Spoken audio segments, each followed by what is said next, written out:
Yeah. I love my HBCU. And boy, I love it, love it. I love it, love it. I love my HBCU. And man, I hope my team they won one. Yeah. I hope my team they won one. Yeah. Man, I hope my team they won one. I hope my team they won one. Yeah. I tune into the HBCU Sports Lab to see if my team won or lost. If they lost, I'm quiet as a mouse. But if they won, keep tab. I'ma do the dab, yeah. Dr. Cavil, he know what he be talking about. Mike and Charles, they know what they be talking about. They compress the analytic data with the hip hop. If you know them like I know them, they gon' tell you if your team, if they won or lost, and who the ball. So listen to Professor, yes sir, and pay attention, cause he gonna teach a lesson. This is Dr. Cavil with Inside the HBCU Sports Lab with Mike Washington and Charles Bishop, as well as AD Drew. Just wanted to give you an update in terms of us getting ready for week 6 and letting you know what took place in week 5. This is Dr. Cavil's Inside the HBCU Sports Lab. So welcome to episode 716 of Inside the HBCU Sports Lab radio show and podcast, the show that's covering the sporting HBCU dash for all things HBCU sports for institutions large and small. From the NAIA to the NCAA, we share insights and information on the HBCU sports culture, HBCU athletic aesthetics to facilitate the story of HBCU athletic programs and the business of HBCU sports. I'm your host, Dr. Kenyatta Cavil, with co-host Mike Washington, Charles Bishop, AD Drew. We're filming my home studios and sending a signal live out here as we go in terms of Facebook as well as YouTube, as you know. Shout out to the Texas Radio Hall of Famer, multi-Hall of Famer Ralph Cooper in the beautiful home of Texas Southern University from Houston, Texas. I am thy. With that being said, let's bring everybody on board.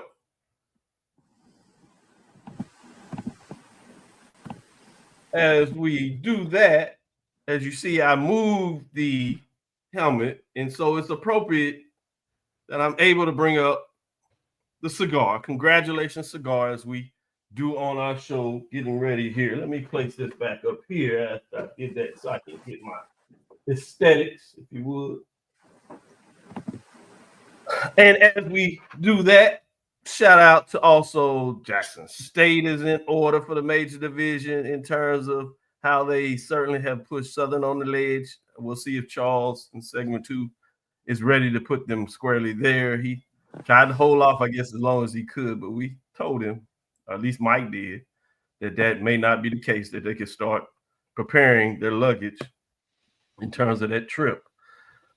Texas Southern certainly got off the ledge. Big win down there. And Charles will tell us a little bit as he was on that call. It was an exciting game in terms of the competitiveness and being close.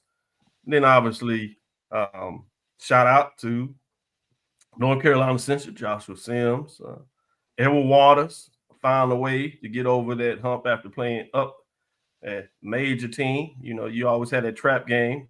They played close. Shout out to Morehouse, but couldn't quite get it done. We got to give some love to Edward Waters. Virginia Union continues to do what they're doing. Livingstone is surprisingly undefeated. I might have missed that. We'll take a deeper dive on Tuesday on that, but just wanted to give you some ideas. Bethune-Cookman with a big conference win. Shout out. Cigars or what? Pine Bluff, the Golden Lions. Shout out in terms of what they do with the cigars there. Howard, right there on the doorstep. South Carolina State, right there on the doorstep. But they have to wake up before they get there. My father-in-law's school, Fort Valley. Fort Valley? Albany? Yes. Good one. Good one. You forgot about Miles, Dr. Cavil. Mm-hmm. Miles? Yeah, they were close. Morgan State. If it wasn't for they didn't win a drive, block field goal, they turned into a touchdown and they lost on the 10-yard line. Man, shout out to Morgan State, though. They had an innocent touchdown call back, find a way to get it done. But we'll have some questions for you all on that and see how that affects them in the poll ranking. And with that being said, what's on your mind, Charles? What was the big news of the day for you on Saturday? Yeah, you know, Doc, I really sat back and thought about it, and I don't know if I've had an opportunity here on this show where I've had to kind of say, can y'all please get in a single file line? There's a bunch of folks coming to the ledge this weekend.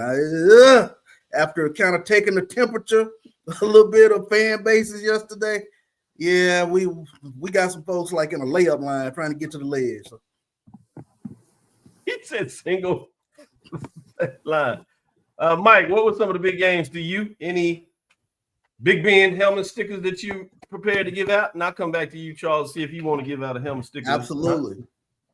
Oh yeah. Man, where do I start? I guess I got to start. I'm kind of a PV homer, as you can tell. So you got to give it out to McDowell, running back for Purview A&M. One touch had a touchdown, 98 yards. Average almost 8 or 9 yards per carry. Really carried the team. So helmet sticker for me, right there. That's the first one that comes to mind. I'd like to go back to your comment. We need to just have a show and call it On the Plank, because it's not just let's call it On the Plank, because there's about 3 or 4 teams that are just on that plank. I agree with Charles. It's not just one. There are about 3 or 4 teams that have signed that warrant and say we are on the plank. So yeah, everybody getting to know their point guard this morning. Exactly. But yeah, that's my first come to mind helmet sticker for A&M, if you're asking me. Thank you, Jim. Certainly. Drew, what about you? Big games, big scores. What are your thoughts in terms of Saturday? Any helmet stickers you want to add to it as well? Big Ben helmet sticker. Back when they had the leather helmets. I'm gonna hold on my helmet sticker for a moment, but right there at the front of the line, or the orange and green for walking off the plank. FAMU, thank God we have a good volleyball program, because that's what looks like we're going to have to do to entertain ourselves for the remainder of the fall semester, because football is not it in Tallahassee this weekend. So hey, I'm kind of scared about this trip to Atlanta next week for my beloved Rattlers.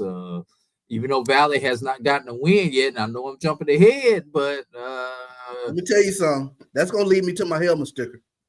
All right. But my helmet sticker is going to go to Jaden Carter from Morgan State, who refused to let a Division II team beat them and had to get that big paw up and return that ball 94 yards, Dr. Cavil. 94 yards. That's all those sprints that you do after practice coming into play in that particular one. So if anybody gets a helmet sticker, that's going to be my helmet sticker right there for Morgan State. And you talk about Morgan State would have skipped straight over the ledge if they would have lost that game and just went straight into the deep end. Ooh, you ain't lying. Good helmet sticker. Good point on recovering somebody from the ledge. I'll say it that way. Good point. Let me go to you, Charles. Helmet sticker. Yeah, helmet sticker. And in a losing effort, let me give a helmet sticker to Josh Brown, Mississippi Valley State's quarterback. He did everything under the sun he could do to try to get that W yesterday for the Valley. But 20 of 31 for 252 yards pass, another 83 yards on the ground, 350 yards of total offense just from Josh Brown. And, I think just looking back at that game, Valley really kind of wore down toward the end, but they are going to pick somebody off. This is they're the eyeball test. They met the eyeball test. They're a very talented football team that just has to learn how to win. Yeah, good points. And did you get shout out to Valley playing a real tough game? Shout out to Texas Southern, find a way to get it done. Missing Absolutely. a couple of field goals, and just plays back and forth where you thought they were going to get some momentum, and then they let it go with a fumble or interception. So a wild game in terms of the closeness of it. Did you get a update, explanation, I guess you would say, in terms of the fake punt, 4th and 10, 11? I did not get an explanation. I'm sure that will be a question that'll come up with the media call tomorrow. But very interesting decision in terms of going for the fake punt. I don't know if they saw a look that they like or whatever the case might have been, but just down in distance with right at the 2-minute mark. I mean, you could make an argument that they kind of gift wrap one there to Texas Southern in regards to that play calls, but I'm sure that's a question that'll come up tomorrow in terms of what was the thinking that went into that particular play, because it set up Texas Southern inside Valley territory. So and it led to Texas Southern getting in position. And credit to Texas Southern. Trent Leary got behind the defensive back, made a tremendous catch, set them up for the game-winning touchdown. Yeah, and I agree. I was just going to say that credit to the coaches in terms of the coaching call. Yeah, people always talk about sudden change, going for a big play, and that's exactly what they did, going to the down behind the cornerback, getting back there in terms of wide receiver, like a 35 yard pass that set them inside the 10-yard line. So it was a big play, big momentum, and they took advantage of it. So I wanted to shout out. While we're quiet here, I'd be remiss if I didn't give a shout out to one of your bicyclists, Eddie Robb in the Alabama State body, in terms of what they did to FAMU. I think many of us thought that Alabama State could go in there and get that victory. Obviously, it would be tough. But with that being said, I'm not sure if we thought it would be as dominating. First half, close score, but they just, from the eye test, it seemed like they outmatched them, and certainly in the second half, they took it to them. Any thoughts on that, Joe? Yeah, I mean, Alabama State 200, close to 300 yards rushing. I think that was the stat that popped out for me in regards to their game. But I mean, it was a dominant performance from Alabama State. And I think, there's a lot of, I think what was the coaching lock-in last night, Coach Cozy had to kind of, sit down and see where this program is going right now. But, that was a very dominating performance. And we asked, going into that game, is this going to be the coming out party or part one of the coming out party for Alabama State? They definitely passed the muster in that regard. There's something about somebody that with the name of Eddie Robinson in this conference as a coach that just leads to domination. I don't know what it is. Great call. Great call. Mike, I'm going to go to you back to the State Fair Classic in terms of that game.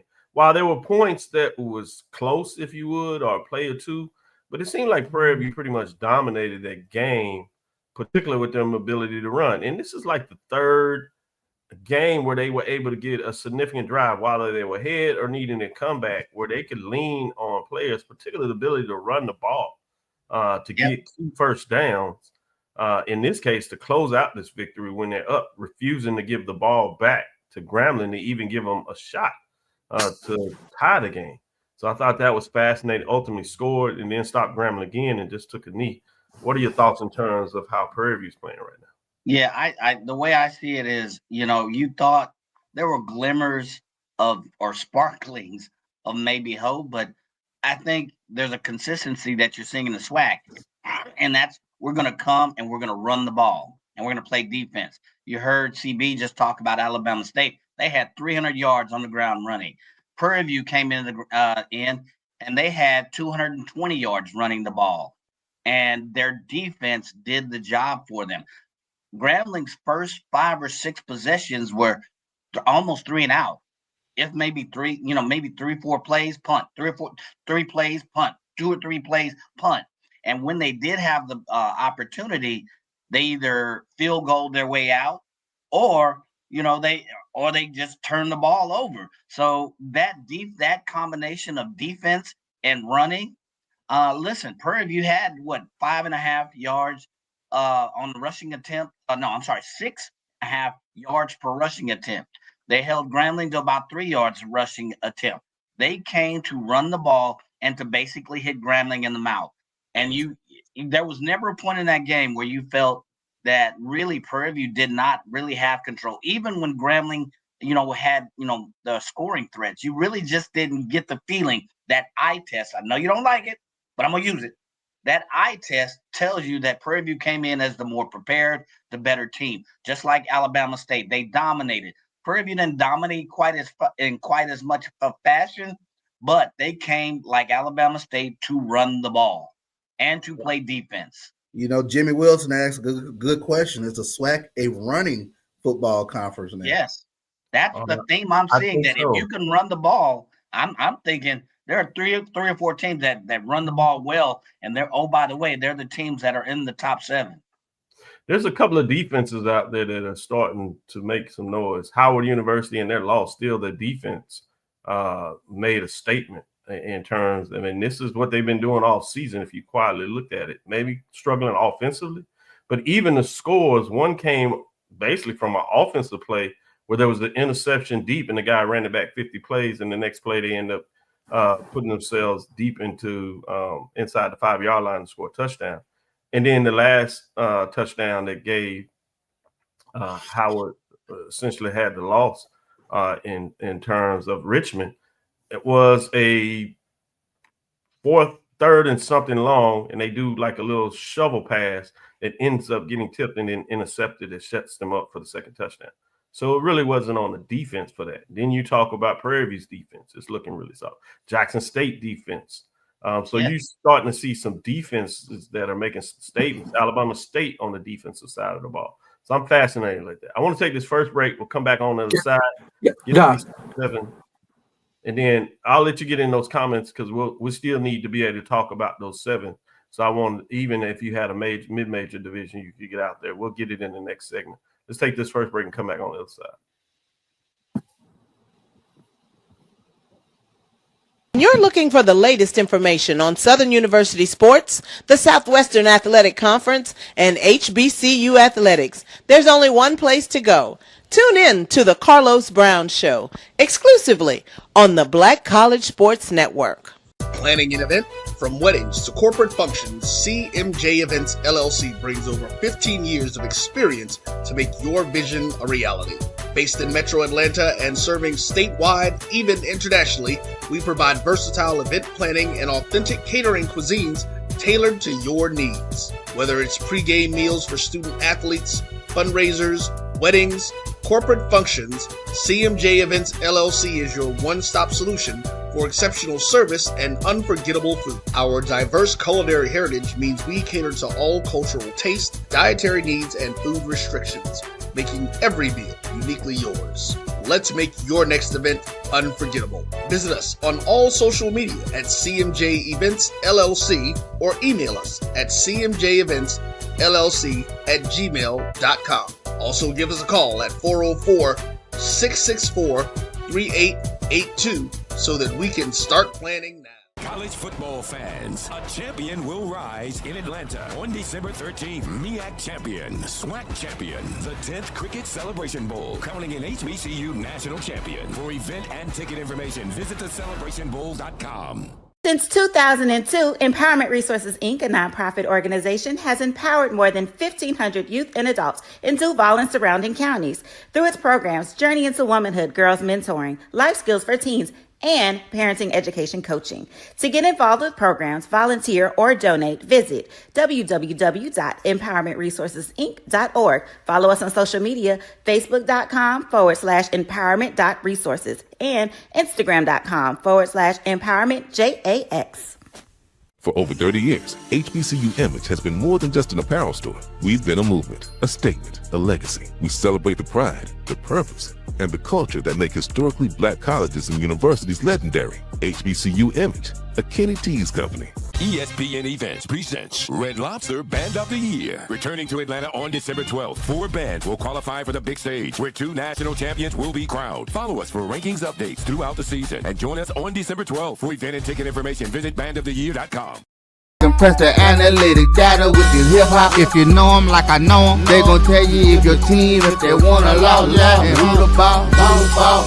So listen to Professor, yes sir, and pay attention, cause he gon' teach a lesson. This is Dr. Cavil inside the HBCU Sports Lab with Mike Washington, Charles Bishop, and AD Drew. AD Drew, I know you wanted to get in on a little bit on that last segment. Go ahead. Doc, we focus so much on the SWAC, we buried the lead in the other conference, the Mid-Eastern Athletic Conference. What you got? Delaware State taking a loss to Sacred Heart on yesterday by a score of 35-31, getting shut out in the second half.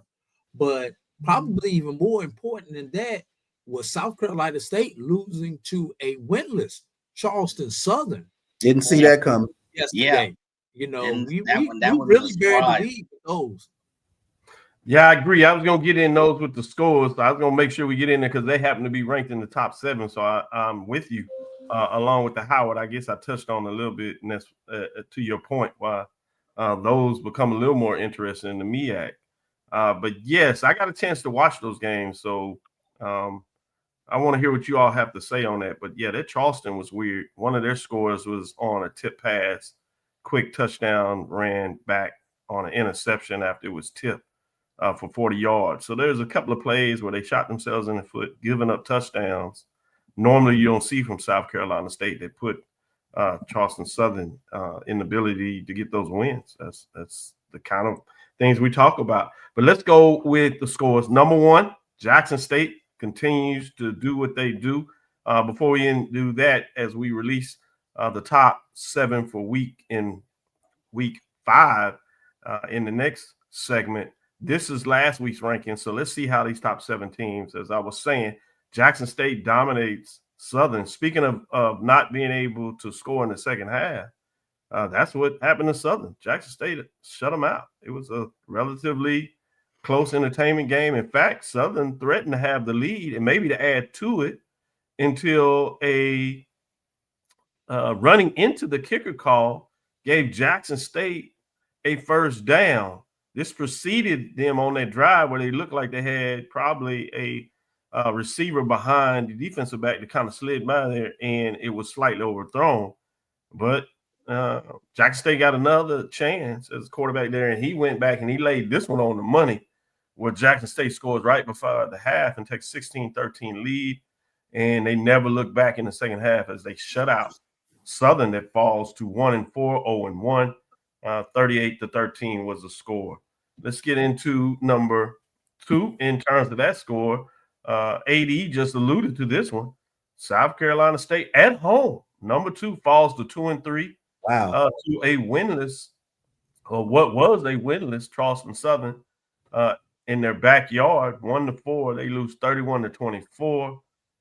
And they just were not clean in this matchup. That's the best way I can put it in terms of allowing Charleston to stick around. We know what happens when any team is allowed to stick on. You only need a play or two. You're talking about college kids, young men, and things happen. Number 3 is Alabama State. People question where they should be ranked, or should they be this high?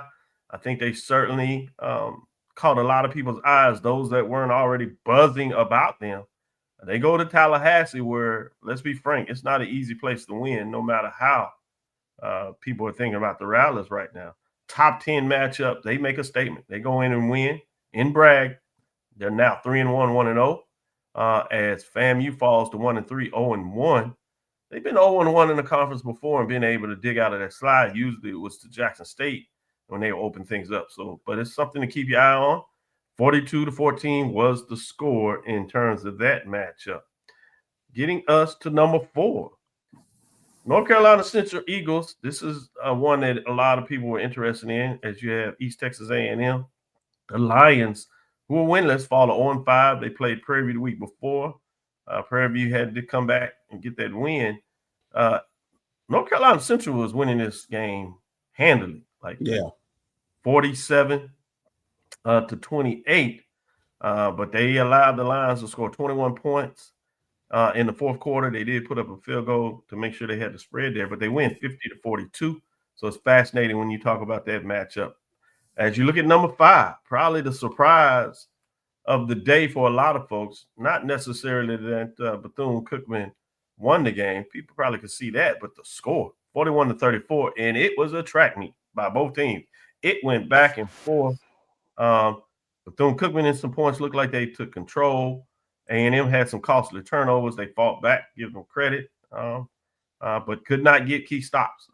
That defense, and now we can say the defense of both of these teams leaves some things to be desired. Offensively, they can put some points on the board. Moving us to number 6. Gave you a little inside trick on this one. Howard Falls, after having a 12-3 lead, dominating this matchup. Looked like they were maybe going in to get a final field goal that really would put them in solid position, or a touchdown that pretty much in the fourth would have knocked a nail in the coffin for sure. But nope, they could not hold it on. Big interception, return, and then an interception that set up 2 scores essentially for Richmond. And even the coach in the post game, he said they outplayed us today. We had a couple of plays, and he couldn't get over the fact that he believed that he won the game. He just didn't feel right. Yes. But he did. He did. Number 6, Howard falls to 3-2, and Richmond improves to 2-2 on the season. 13-12 was the final there. Howard is a road test. They find a way and came.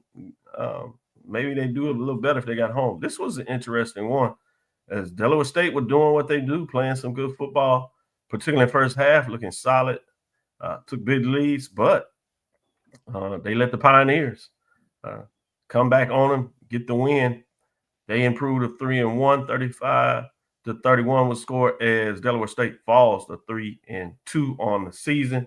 Interesting to see what you all gentlemen think on these top 7 scores in the rankings. And we'll start with you, Mike. What stood out to you? You talked about the Howard. I had a chance to peep some of that game. And the thing about it, I've never seen a more lopsided game up until the very end, where Howard had the ball for 43 minutes of the game, which left Richmond with 16 minutes, give or take. They won pretty much in most of the statistical categories. They put up 300 plus yards, and for all intents and purposes, Howard won that game statistically, except mistakes, and could not have one stop. I mean, they needed a field goal, couldn't convert. But for the instance, and that begs the question: if Howard has to go on the road, is that going to be always this season be a different Howard team than we see Howard at home? So that was just my question. They had this game wrapped up. That game stood out to me. There are a couple of more, but if you're asking which games kind of leave you scratching, that one right there leaves me scratching my head. Great points. And not just so much the road. I think they'll be kind of road tested. They hadn't played at home other than a game in D.C., but that was at Audi Stadium, the soccer stadium in Hampton. But their problem is just getting going on the offense. Defense will keep them pretty much in any game. If they can get a play or two, who knows? But you would imagine, like any team, you put the defense out there much, they're going to wear down at some point. But that's the challenge to me, what you got with Howard. AD, what of those games, which one stood out to you? I can't single out one particular game, but I do think it was interesting. We mentioned it on Thursday's show that all of the top teams were on the road this past week. And some of these teams did not perform to the level that we expected them to on the road. We've always had that defense travels, where the defense may have traveled, but some of them stayed on the bus with their defense. So this is something that, as we get ready to get deeper into conference play, that we need to pay attention to see the pretenders from the contenders when it comes to these particular teams. You're supposed to win at home, on bed, your band, your fans, your cheerleaders, everything else. Can you win in hostile territory? Some teams yesterday that I thought should have gotten W's did not get the W's against teams that if they play them at a neutral site, they probably get the victory. Good points, and I'll break that down even more, but I'm going to give Charles a chance to give his game. What stood out to him? I think the what if stood out with regards to Delaware State losing their quarterback to a celebration penalty. You know, I hate when something like that happens. You know, I'm a friend of the referee, but you know, I'm sure there was a lot of consternation with regards to, you know, your quarterback getting tossed out of the game. Another what if is Alabama A&M and their loss. You know, what I picked up on in the stat sheet, no Cornelius Brown. So there's a big what if with regards to Alabama A&M and Bethune-Cookman. The what if for Southern, you know, if they didn't run into the kicker. Once Jackson State got the ball rolling, you know, that was it. So I think the thing that jumps out for me with in that regards is I don't know where I stand with regards to, you know, the common sense in me is like, oh boy, you know, Jackson State, you know, has to put their foot on the gas, but then it's like, when they put their foot on the gas, that's it. So, you know, it's kind of a very interesting dynamic to look at. But the big thing, Jacoby Morgan got vertical. And I think that's something a lot of Jackson State fans have been wanting to see out of him in terms of taking some shots downfield. Good point. Good point. Let me break down those road games that you're talking about, whether they were on the top 7 or outside of that. Essentially, the entire MEAC was on the road in regards to that. The lone home team was in a classic. And so Delaware State was at Sacred Heart, Norfolk State was at Wagner, Howard at Richmond, South Carolina State at Charleston, North Carolina Central at East Texas A&M. And the only team that was able to get the win on the road in terms of hostile territory was North Carolina Central against East Texas A&M. Obviously, Morgan State got a win over Miles. Don't want to leave that off, but that was in a classic, if you would.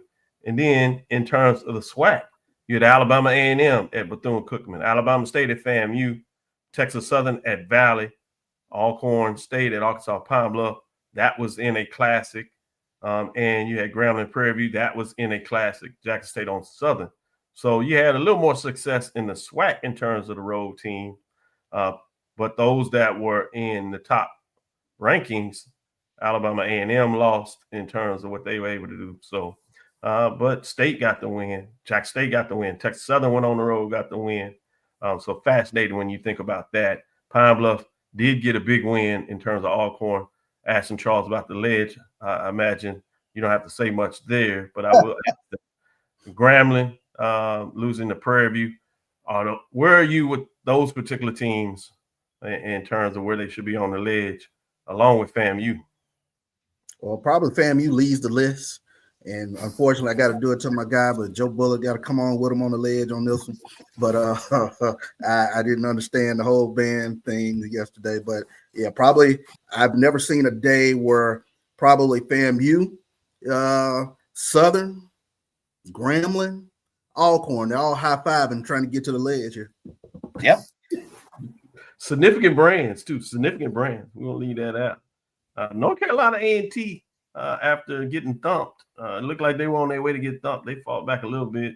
Hampton had the lead late but couldn't hold on. Tennessee State took a thumping as well. So, yeah, even our independents didn't quite show up in terms of being on the road. With that being said, let's take our second break, come back on the other side, and it's time to unveil the top 7, see what all these losses, road losses, who it affect. Did it affect many teams, some teams?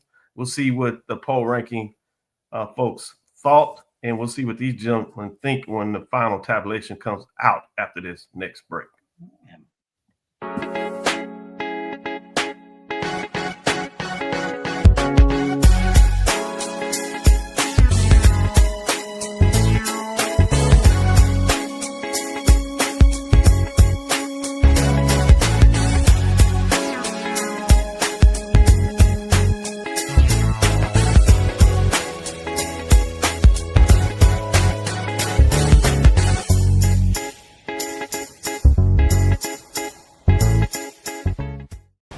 Football fans, the Cricket Celebration Bowl is celebrating 10 years of crowning an HBCU national champion. A champion will rise at Mercedes-Benz Stadium on December 13th as the MEAC and SWAC champions clash in Atlanta. Join us for championship football, interactive fan experiences, and iconic marching bands. It's an HBCU family reunion that you don't want to miss. See who will be crowned the next HBCU national champion. For event and ticket information, visit thecelebrationbowl.com. For over 30 years, HBCU Image has been more than just an apparel store. We've been a movement, a statement, a legacy. We celebrate the pride, the purpose, and the culture that make historically black colleges and universities legendary. Whether you're a student or a lifelong supporter, our gear lets you wear your HBCU story with confidence and style. Because when you wear HBCU Image, you're not just wearing clothes. You're wearing culture. You're wearing pride. You're wearing purpose. HBCU. With over 25 years of serving our communities, Destiny Financial Services, a division of Global Life, is here to help you and your family through difficult times. From cancer care to accidental industries to cardiac care, we all know that there are times that you can't control what happens in your life, but you can be prepared to weather the storm when it comes. Call DFS at 877-300-8269 or visit the website at www.globelifeinsurance.com. That is 877-300-8269, or again, the website at www.globelifeinsurance.com. ESPN Events presents Red Lobster Band of the Year, a title reserved for elite HBCU marching bands. A season-long competition that culminates in Atlanta on Friday, December 12th. Drum majors, percussion, drill, auxiliaries, musicality. All aspects will be examined by the toughest judges in the world of college bands. 4 will qualify for the big stage, where national champions will be crowned. Follow us on social media for rankings updates throughout the season. And join us in Atlanta on December 12th. For event and ticket information, visit bandoftheyear.com. Compress the analytic data with your hip hop. If you know them like I know them, they gon' tell you if your team, if they wanna law, and who the ball. So listen to Professor, yes sir, and pay attention, cause he gon' teach a lesson. This is Dr. Ville's inside the HBCU Sports Lab with the professors. That's Professor Bishop, Professor Washington, Professor Drew. Let's get into this third segment for Dr. Ville's 2025 HBCU Major Division Football Ranking. Week number 5. Let's look at the top 7. Before we get into the top 7, we got to see if there's any team that dropped out. There is actually one team that dropped out this week, and that is the Alabama A&M Bulldogs that fall to 3-2, 0-1 in conference play as they went down to Daytona Beach, and the Wildcats attacked the Bulldogs and took care of business, winning a big conference matchup to open up the conference race for both these teams. Let's go into those receiving votes now. Those teams receiving votes all out of the SWAC this week. Those Alabama A&M Bulldogs will drop out. They're just outside of it. So they're still essentially in the 8th spot, if you would. Top of those receiving votes in terms of what they look like this week. 3-2, 0-1, 137 points. Grambling State Tigers stay in distance in terms of the top 7 as they're in the 9th spot. The Tigers fall to 3-2, 0-1 in the conference race, 130 points. Bethune-Cookman Wildcats, they sneaked their way up. They've won 2 straight games, played a close one against South Carolina State, the Bulldogs, 3 weeks ago. Interesting to kind of see what that indication. There was everybody questioning in that 4th quarter, was that more about the Bulldogs letting the foot off the gas, or was that something the Wildcats find out? Thus far, maybe people think that's the case. But they're obviously the final team receiving votes in essentially what would be our top 10. So let's get into the top 7 and see who jumps into the poll rankings with that. At number 7, Delaware State Hornets. They remain in the 7th spot, 3-2, even after a loss. 154 points, I should say, as they are in at number 7. Tough loss for them, particularly what they were able to do in the second half. Let's get into number 6. Number 6 is the Howard Bison. We told you what took place in their game in terms of not being able to get it done against Richmond.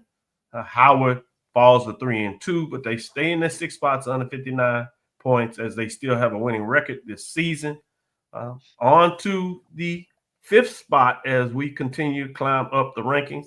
5th spot is South Carolina State Bulldogs, only team in the top 7 with a losing record. Plays some good football. Interesting to see what the gentlemen think. Do you still think South Carolina State is that team that we saw last year? They won the conference, end up going to the Celebration Bowl. Will it be continued played some good football, tough loss. They fall actually one spot in terms of week number 5. The Bulldogs fall to 2-3 on the season. Bringing us to number 4. Number 4 in the race, Prairie View and Panthers, 3-2, 2-0 in the conference race. Quietly ascending up the rankings. They fell out for 1 week, but they quickly bounced back. 3-2, 2-0. Have 3 Division I wins in terms of what they're able to do, and just 1 FCS loss. 2-0 in the conference race. In a really good position heading out the West, what people think was going to be jumbled up. Be fascinating to see, do they fall back to the pack, or over the week do they tighten their grip on what looks to be the Western Division. They're back in the rankings at 185 points all the way up to number 4. Let's move on to number 3. Number 3 this week is North Carolina Central Eagles, 4-2. 1 first place vote. Looked like they were making a statement, but they allowed East Texas A&M to come back. It was a road game. And anytime you get a road win, I think that is a statement in itself. But they remain at the 3 spot. Bringing us up to number 2.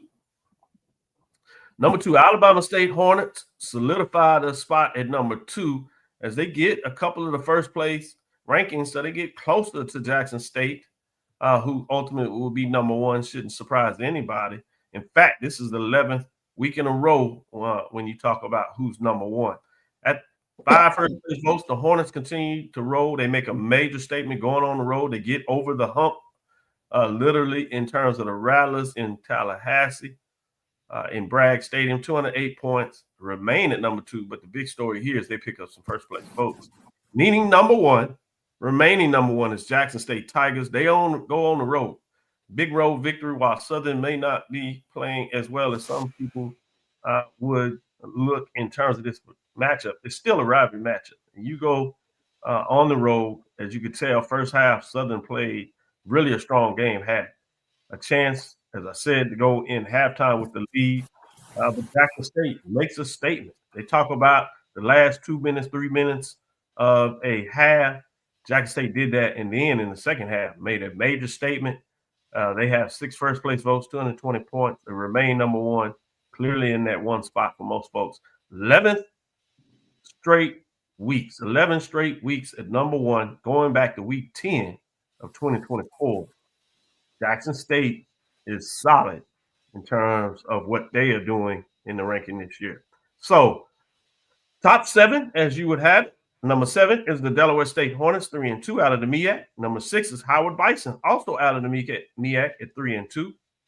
Number 5 is South Carolina State Bulldogs. As you know, they're in the MEAC. They're at 2-3 on the season. And number 4, Prairie View A&M Panthers, out of the SWAC, 3-2, 2-0 in the conference race.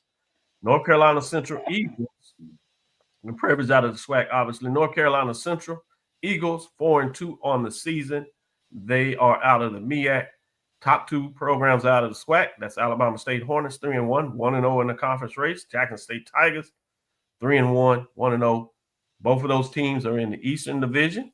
We finally get appearance of a Western Division team in the SWAC as the East had dominated. Mike, I'm going to go with you first. What are your thoughts in terms of the top 7 in week number 5? Well, I'll start with your last point. Point that I noticed is that you finally got a West team in the top 7, actually in the top 5. And we wondered who that would be. Remember, 4 months ago, July, the SWAC predicted order of finish. It was Alcorn State and Southern all day, every day for the West. Where are we now? Both teams are on the legs. Guess what? It happens in 2025. The other thing, I'm good with your 1 through 4. I would switch up 5 through 7.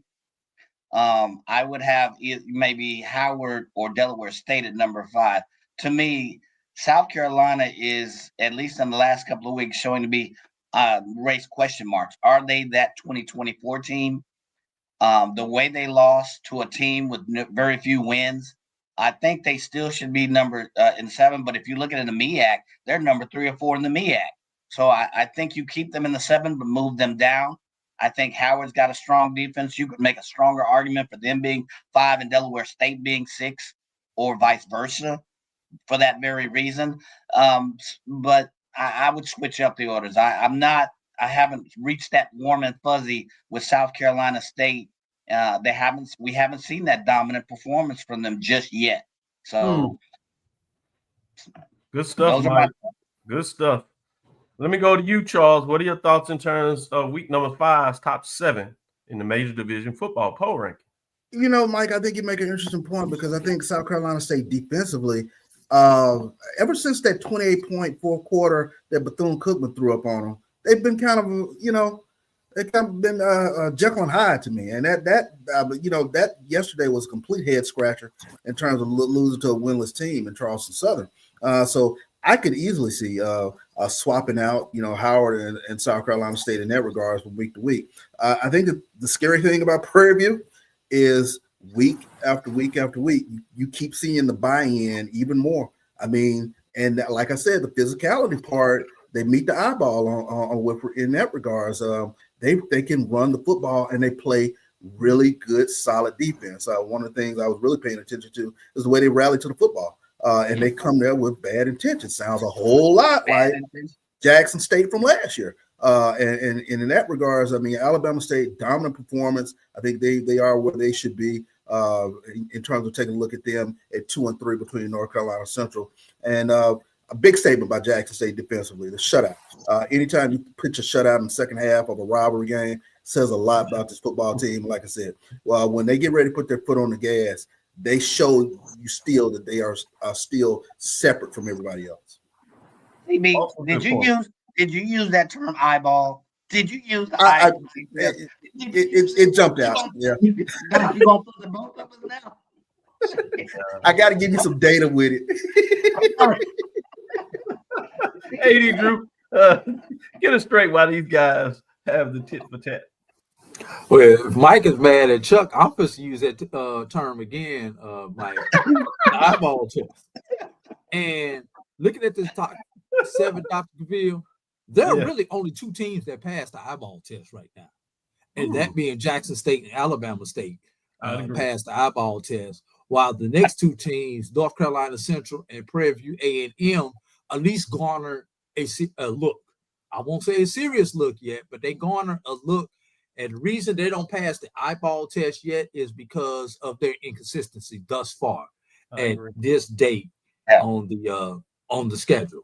Now, Dr. Cavil, everybody else, you can throw the rest of it out. This really should have only been a top 5, and we should be debating on who's number 5 because 5, 6, and 7 all are flawed. And if you're talking about championship contenders, none of those in those last 3 slots right now, today, September 28th, is a team that I would consider a championship contender. So right now, I know it's early. We still haven't even began MEAC play yet. But when you just looking at the swag, it's like we know the East is going to come down in 2 weeks when those 2 teams go heads up. But Jackson State, be careful, and then we're gonna get into it in the last segment. You got a pissed off Alabama A&M team that you got to go face next week. So don't get caught looking ahead with the trap game. And let me save it for the next segment. Let me save that for the next segment, Dr. Cavil, because I'm about to get ahead of myself. But the rest of these teams up here, y'all need to shape up and catch up with the other contenders. Yeah, I can't wait till the next segment when we start talking about next week's matchups. And I can imagine some of y'all might even skip down and start looking forward. You're not coaches or players, so you can afford to do that.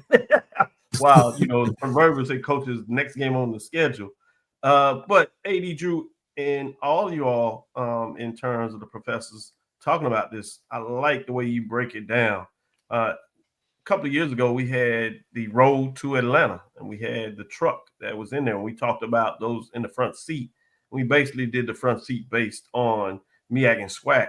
So it's fascinating. In this case, your front seat looks like a collision course between Jackson State and Alabama State, with Central controlling in a lot of ways that front seat for the MEAC, but still some question marks in terms of what that looks like. One of the best things they may have going for them as we talk about looking forward, is where do they play that game against the other team currently in the top 7, Howard. But we'll see in the next segment, talk about some of these upcoming matchups and then anything that you have projected. Let's take our last break, come back on the other side and do just that and talk about some of these key matchups.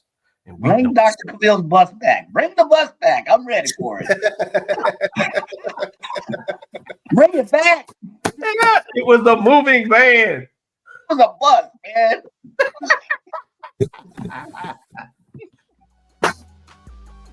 This is the Dean of the College of HBCU Sports, Kenyatta Cavil of Dr. Cavil's Inside the HBCU Sports Lab with Mike Washington and Charles Bishop. Come mix it up in the lab where the course lecture is in session every Tuesday from 6 o'clock p.m. Central Standard Time on Facebook Live, YouTube Spreaker, or the BCSN app, as we discuss all things about the HBCU sports culture, including exploring the week that was in the sporting HBCU diaspora, as well as the upcoming week of HBCU sports. With me, the Dean, the College of HBCU Sports, on Dr. Cavil's Inside the HBCU Sports Lab with Mike Washington and Charles Bishop. Course lecture dismissed.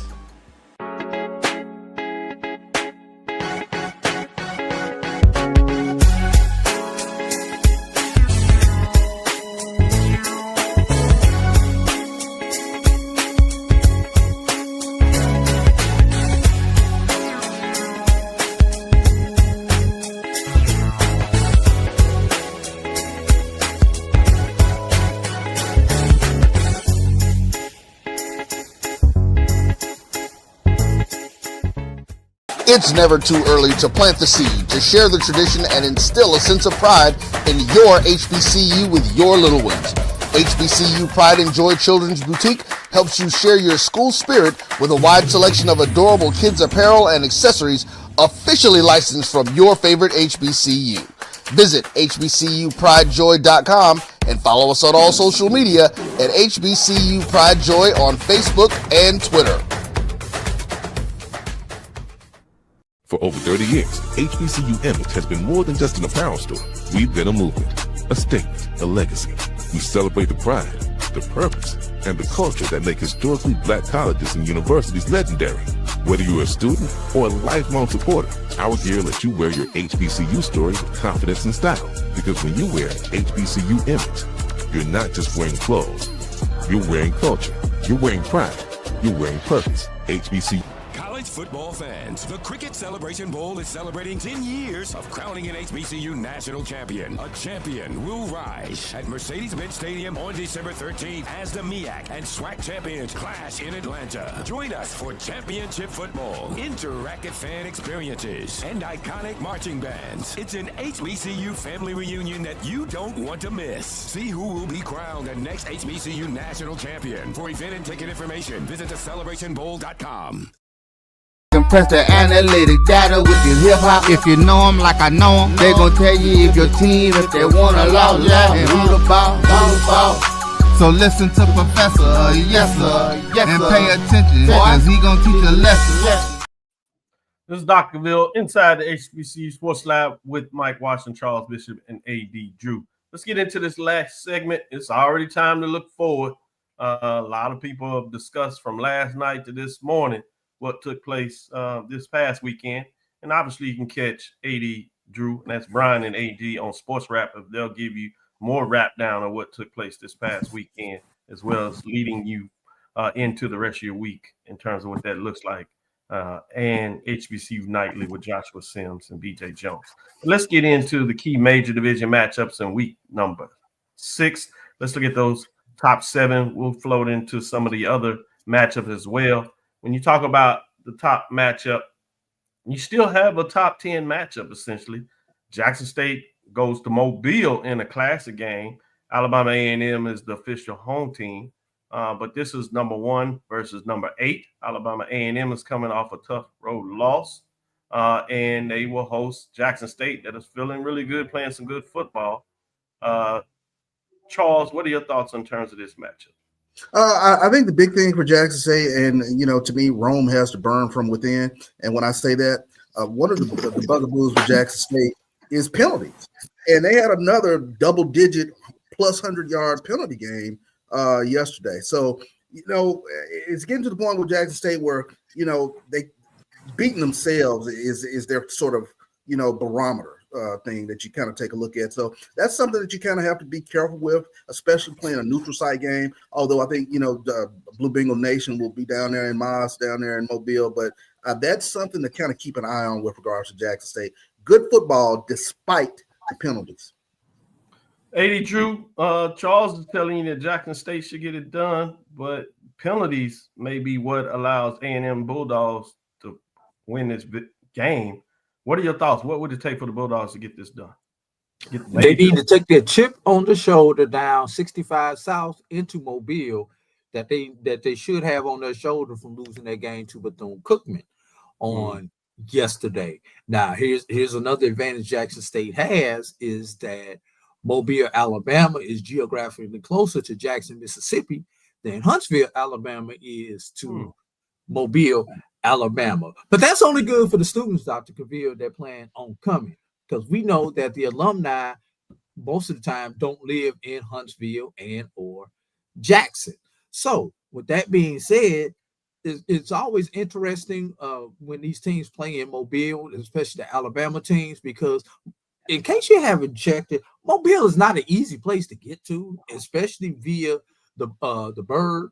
So who's gonna get down to Mobile? If you got some people coming over from New Orleans or something like that, that's an easy trip.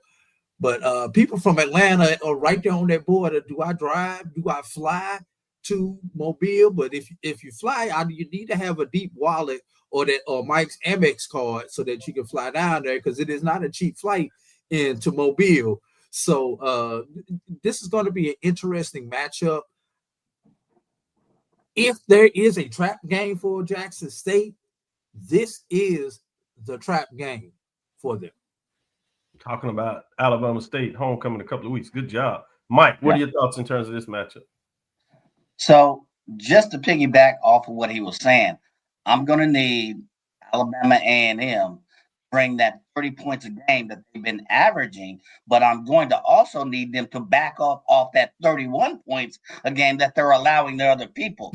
They gave Bethune 34 points. You're about to play the number one scoring offense in the SWAC that's scoring a little bit more than that, actually 110% of that value. So I'm going to need you to bring that attitude plus a defense to that game, plus the chip on your shoulder from being pissed off. That's what I see.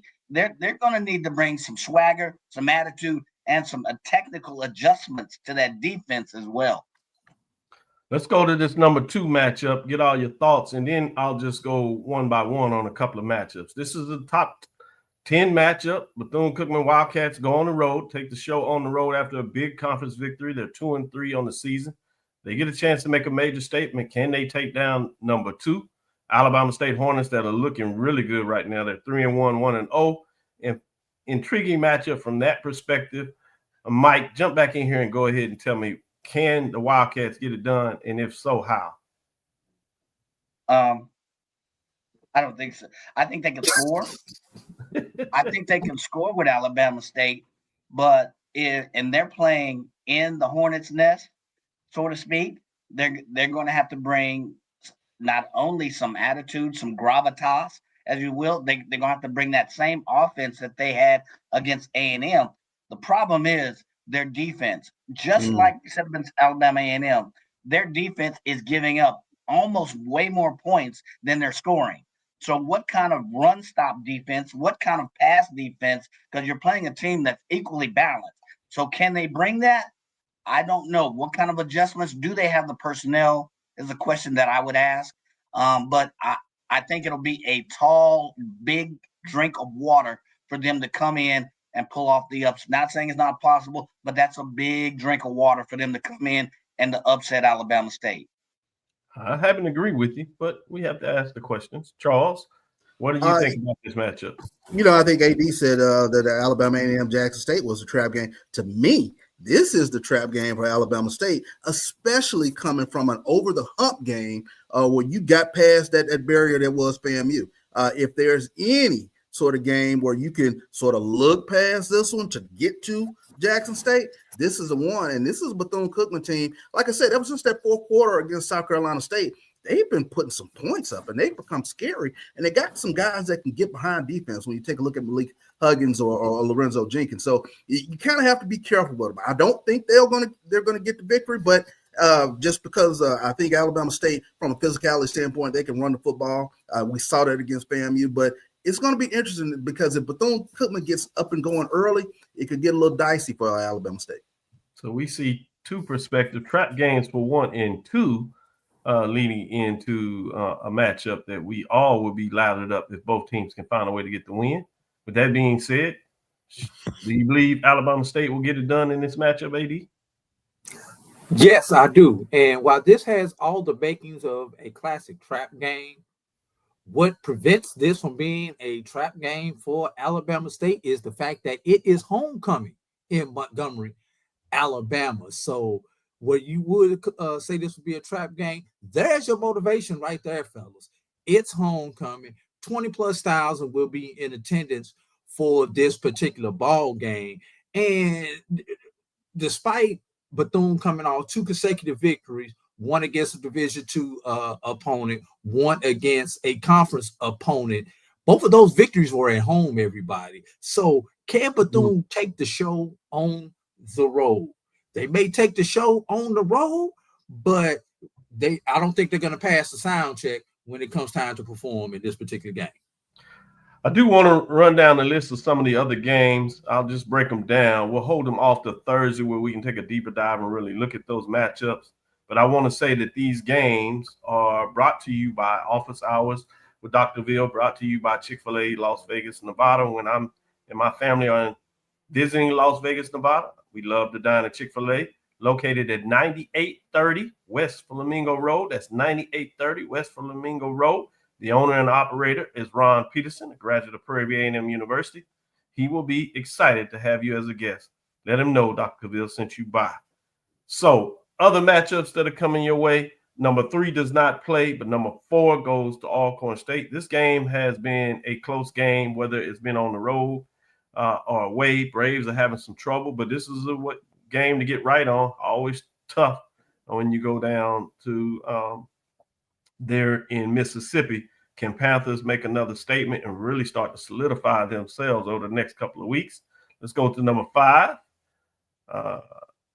Is Savannah State Tigers travel to South Carolina State Bulldogs. It looks like a game that South Carolina State will probably get right with SIAC for Savannah State Tigers, former MEAC team, if you would, in terms of rekindling that short stint that they were there over 10 years. Maybe it wasn't that short.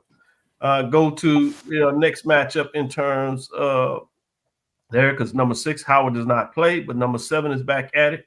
Delaware State Hornets are on the road. They get a chance to make a statement against Monmouth Hawks that are 3-1, so good competition. Talking about the CAA, Colonial Athletic Association, rebranded as the Coastal Athletic Association. Let's look at a couple of more games in terms of what will take place. You have FAMU at Mississippi Valley. That game is actually in Atlanta in terms of that matchup.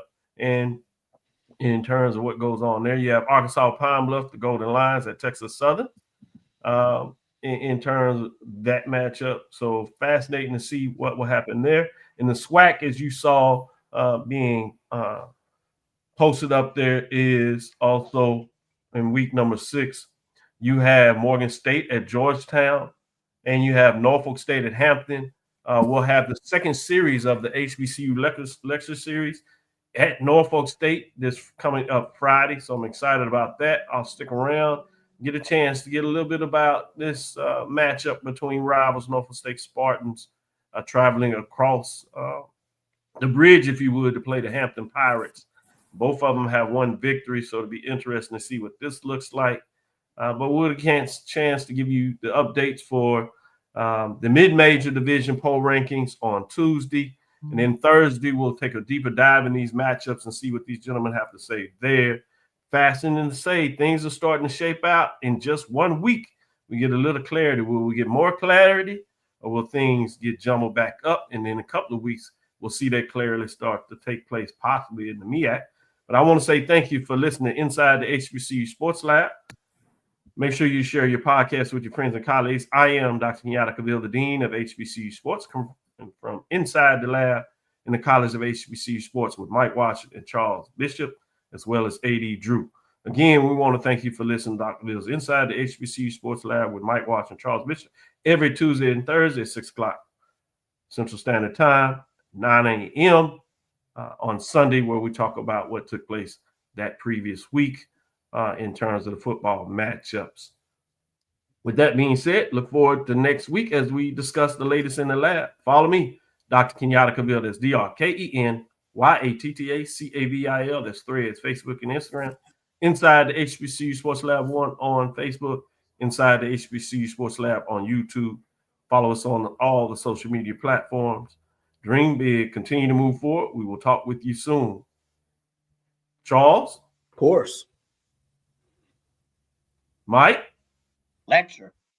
I will say this. You do have a matchup between Alabama State and Prairie View coming down in a couple of weeks. That will be interesting in terms of a statement to see where the East is versus the West. Big and state. It comes after, obviously, the Alabama State-Jackson State game. So we'll get some clarity in a lot of ways over the next couple of weeks. A.D. Drew? Dismiss. Hey, Mike, why didn't you get on Dr. Cavil for breaking the cycle up? With I know he broke. I was just about to. You broke protocol. You broke protocol, Doc. Come on, that's you gotta get on your. You gotta do the chair. You gotta get in the chair or something. You gotta get in the alpha chair or something. You broke protocol. Dismiss. I'm not taking all this hazing over the air. Oh my God. Break protocol.